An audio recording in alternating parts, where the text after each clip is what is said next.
So let's real quick, I just want to show you guys what we're talking about here.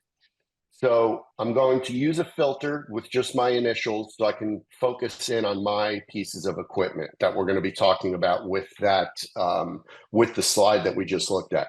So you'll notice here there's JLEE, just stands for Jim Larita Endpoint Edge. You'll see that my BIOS IP address is 10.20.30.15.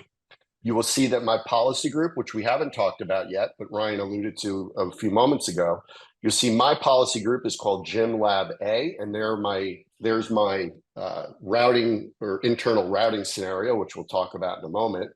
And then you'll see that I'm a part of Lab 2. So if I jump back real quick to the slide, you can see Lab 2, JLGW2 or Jim Larita Gateway 2. You'll see the BIOS IP address of 10.20.40.9, right?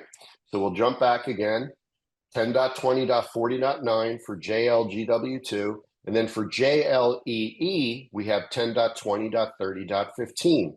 So if I jump back to that slide, again, top left quadrant, there's JLEE, 10.20.30.15.